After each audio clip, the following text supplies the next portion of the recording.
Hello friends, स्वागत है आप सभी का एसजी क्लासेस पे। दोस्तों, सेकंड सेमेस्टर का प्रारंभिक शिक्षा के नवीन प्रयास जो है वो हम लोग करने जा रहे हैं अति लघुत्तरीय प्रश्न। क्योंकि देखिए, इसमें हम लोग शामिल कर रहे हैं प्रीवियस ईयर्स को भी और भी कुछ नए क्वेश्चंस भी होंगे जो आपके एग्ज़ाम के बेस पे हैं।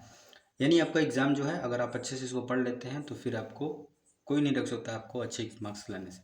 चलिए शुरुआत करते हैं। सबसे पहला क्वेश्चन देखिए, बाल शिक्षा अधिकार अधिनियम के अंतर्गत क्या निजी ट्यूशन की छूट प्राप्त है? तो नहीं है। ठीक है। अगला प्रश्न है कि मैकाले द्वारा अपने विवरण पत्र में कौन सा ध्येय वाक्य लिखा गया है? तो पहला उसका आंसर होगा, एक अच्छे यूरोपीय पुस्तकालय की एक अलमारी का साहित्य भारत व अरब का संपूर्ण साहित्य के समान है। ये लॉर्ड मैकाले द्वारा लिखा गया था। अगला प्रश्न है कि शिक्षा में छनाई या निस्यंदन का सिद्धांत जो है उसका क्या अर्थ होता है, क्या आशा है उसका? तो देखिए, कुछ लोगों को शिक्षा देना ताकि वे अन्य जन साधारण को शिक्षित कर सके। यानी हम क्या कर सकते हैं कि जैसे कुछ बच्चों को अच्छे से शिक्षा प्राप्त करा सकते हैं जो और भी लोगों को हम शिक्षित कर सकें। अगला प्रश्न है, कह रहा है कि हंटर कमीशन द्वारा माध्यमिक शिक्षा के क्षेत्र में कौन सी आर्थिक प्रणाली लागू की जो आज भी प्रचलित है? तो वह है अनुदान प्रणाली। अगला प्रश्न है कि भारतीय शिक्षा को लॉर्ड कर्जन की किन्हीं दो प्रमुख देनों का उल्लेख बताइए। यानी लॉर्ड कर्जन द्वारा भारतीय शिक्षा में क्या योगदान दिया गया? तो सबसे पहला था कि केंद्रीय शिक्षा विभाग का स्थापना किया गया। दूसरा था भारतीय विश्वविद्यालय आयोग की स्थापना की गई थी। अगला प्रश्न हम लोग बढ़ते हैं कोठारी आयोग की तरफ। लिखा है कि कोठारी आयोग की नियुक्ति का मुख्य उद्देश्य क्या था? यानी कि इसको क्यों बनाया गया, इसकी नियुक्ति क्यों की गई? तो रीज़न ये था कि शिक्षा के राष्ट्रीय स्वरूप व शिक्षा के समस्त स्तरों के संबंध में सिद्धांत व नीतियां बनाने के लिए कोठारी आयोग का नियुक्ति की गई। अगला प्रश्न है, नई शिक्षा नीति 1986 की किन्हीं दो प्रमुख विशेषताओं का वर्णन कीजिए। तो सबसे पहला जो है आता है शैक्षिक अवसरों की समानता और केंद्र सरकार की भागीदारी। यानी कि शिक्षा के क्षेत्र में केंद्र सरकार की भागीदारी बढ़ी। अगला प्रश्न है, प्रोफेसर यशपाल समिति किस प्रमुख समस्या के लिए गठित की गई थी? तो छात्रों की शैक्षिक बोझ को कम करने, अधिगम के स्तर को सुधारने के लिए प्रोफेसर यशपाल समिति नियुक्त की गई थी।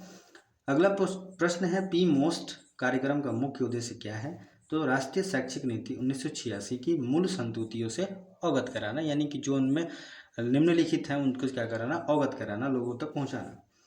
NPEGEL कार्यक्रम का मुख्य उद्देश्य क्या है? ये शिक्षा से वंचित बालिकाओं का स्तर सुधारना। ऐसी बालिकाएं जो शिक्षा से दूर हैं उनके स्तर को सुधार करना। अगला प्रश्न है, राष्ट्रीय बाल श्रम परियोजना कब संचालित हुई तथा इसका मुख्य लक्ष्य क्या है? नवी पंचवर्षीय योजना 1997 से 2002 के में लक्ष्य बालिका बाल श्रमिकों को पुनर्वास और बाल श्रम की समस्या को दूर करना, ये जो था नवी पंचवर्षीय योजना का लक्ष्य था। अगले प्रश्न की तरफ चलते हैं। अगला प्रश्न यहाँ दिख रहा होगा, कस्तूरबा गांधी बालिका विद्यालय का संक्षिप्त परिचय दीजिए। यानी बालिकाओं हेतु कस्तूरबा गांधी आवास बनवाना, ये इसका संक्षिप्त परिचय। इसके बारे में और भी लिख सकते हैं कि कस्तूरबा गांधी जो बालिका विद्यालय है उसमें बालिकाओं की शिक्षा के सुधार के लिए इसकी स्थापना की गई थी। अगला है, DPEP परियोजना के कार्य लिखिए। तो प्राथमिक स्तर का प्राथमिक शिक्षा का जो विस्तार है उसको और विद्यालयों में बच्चों का ठहराव के लिए ये शुरू की गई थी। अगला प्रश्न है, कलकत्ता मदरसा किस सन में खुला था? स्थापना किसने की थी? तो सन 1781 में प्रथम गवर्नर जनरल जो है वो वारेन हेस्टिंग द्वारा कोलकाता मदरसा खोला गया था। अब अगला प्रश्न ये भी देख लीजिए, बनारस संस्कृत कॉलेज कब और किसके द्वारा प्रारंभ किया गया था? जो संस्कृत कॉलेज था वो 1791 में जोनायल डंगन के प्रयासों से बनारस संस्कृत कॉलेज प्रारंभ हुआ था। अगला प्रश्न है, राधा कृष्णन आयोग की नियुक्ति कब हुई थी? तो उत्तर होगा, राधा कृष्णन आयोग की नियुक्ति 4 नवंबर 1948 को की गई थी।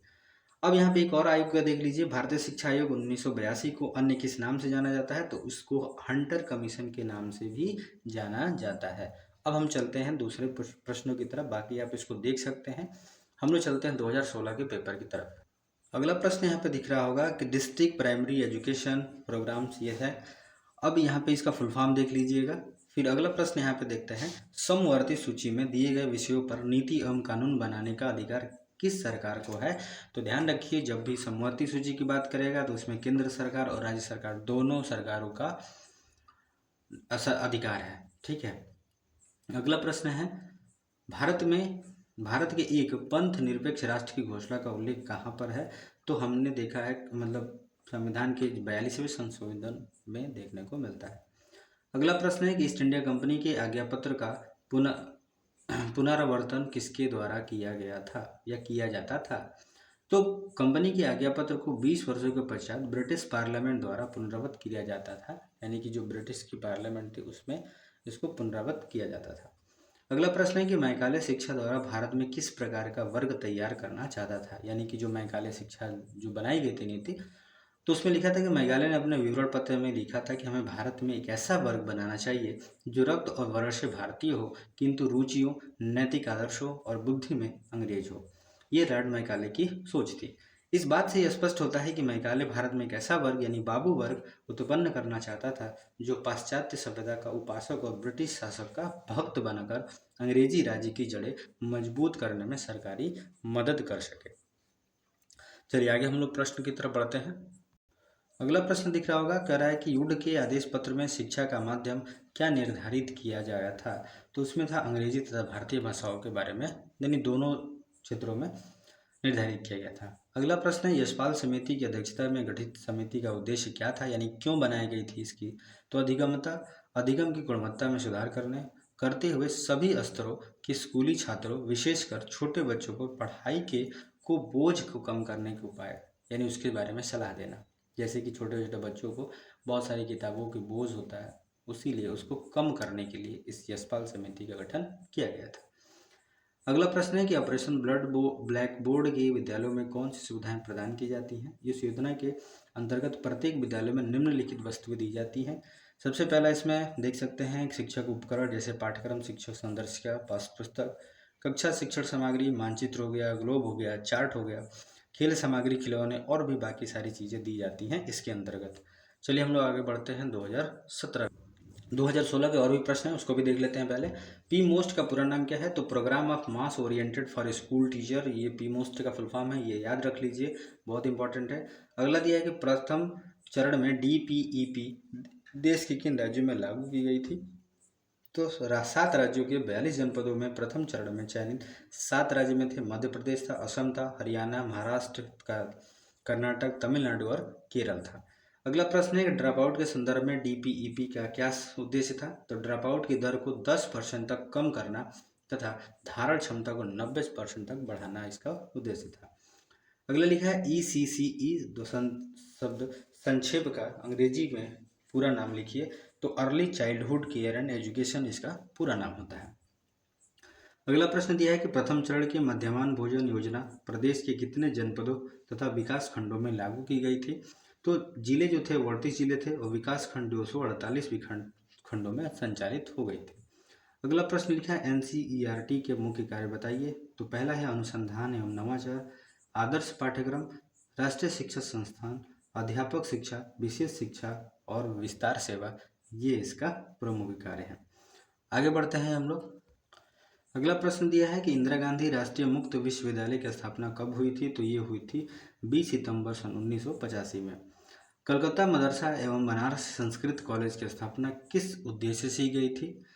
तो कोलकाता मदरसे की स्थापना का मुख्य उद्देश्य इस्लाम धर्म तथा मुस्लिम कानूनों की शिक्षा देकर अंग्रेज न्यायाधीशों के लिए मुस्लिम सलाहकार तैयार करना था। बनारस संस्कृत विद्यालय की स्थापना का उद्देश्य मनुस्मृति पर आधारित हिंदू कानूनों की शिक्षा देकर अंग्रेज न्यायाधीशों के हिंदू सलाहकार तैयार करना था।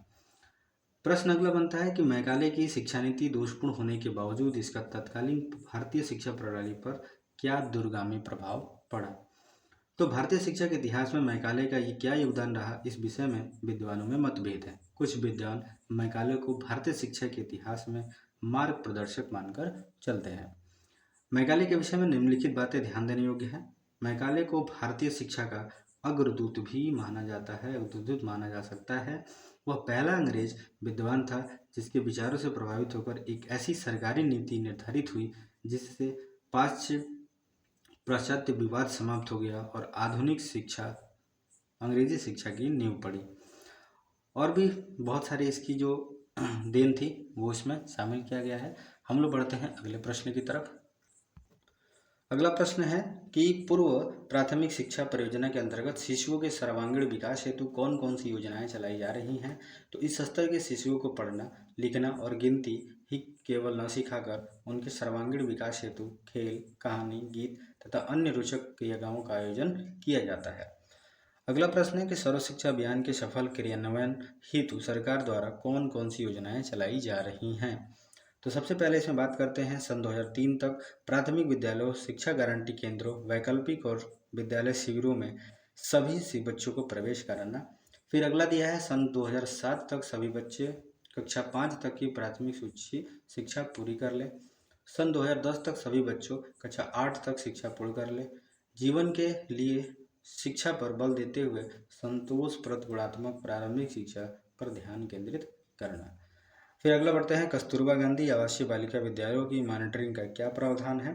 तो विद्यालय की नियमित मॉनिटरिंग जनपद स्तर पर डाइट प्राचार्य की अध्यक्षता में गठित जिला शिक्षा समिति द्वारा की जाती है। यहाँ से फिर से ध्यान देखिए, दिखाई नहीं दिया होगा, एक बार फिर से देख लीजिए। विद्यालय की नियमित मॉनिटरिंग जनपद स्तर पर जो डाइट प्राचार्य हैं की अध्यक्षता में गठित एक जिला शिक्षा समिति द्वारा की जाती है। अगला प्रश्न है भारत में निःशुल्क तथा अनिवार्य शिक्षा की उन्नति के मार्ग में मुख्य कठिनाइयाँ क्या हैं। पहला है शासन की कमजोर नीति, दूसरा है राजनीतिक कठिनाइयाँ, प्राइमरी स्कूलों के प्रबंधन तंत्र में एक रूपीय नीति का अभाव, ग्रामीण व शहरी क्षेत्रों में विकास की विभिन्नता, शिक्षकों का अभाव, अपव्यय व अवरोधन, आंकड़ों में भिन्नता और भी सारी चीज़ें हैं जो इसमें बाधा पड़ सकती हैं, कठिनाइयाँ आती हैं। अगला प्रश्न लिखा है जिला प्राथमिक शिक्षा कार्यक्रम की रणनीतियों के विषय में संक्षेप में लिखिए। तो इस कार्यक्रम की रणनीति में पहला है कि बालिका शिक्षा का विशेष महत्व दिया जाता है, विद्यालय की प्रभावकारिता बढ़ाने पर बल, वैकल्पिक शिक्षा का सुदृढ़ीकरण, सामुदायिक सहयोग और समानता पर बल, अध्यापक दक्षता में वृद्धि। तो दोस्तों ये आपका रहा पूरा प्राथमिक शिक्षा के नवीन प्रयास कि जो 2016 के 2 पेपर हुए थे वो हो गए और 2015 का। फिर मिलते हैं आपको अगले वीडियो में। तब तक लाइक कीजिए, शेयर कीजिए हमारे SG क्लासेस चैनल को और सपोर्ट कीजिए। फिर ऐसे ही आपको एग्ज़ाम में अच्छे मार्क्स लाने के लिए अलग अलग तरीक़ों से पढ़ाया जाएगा। धन्यवाद। लाइक कीजिए और शेयर कीजिए।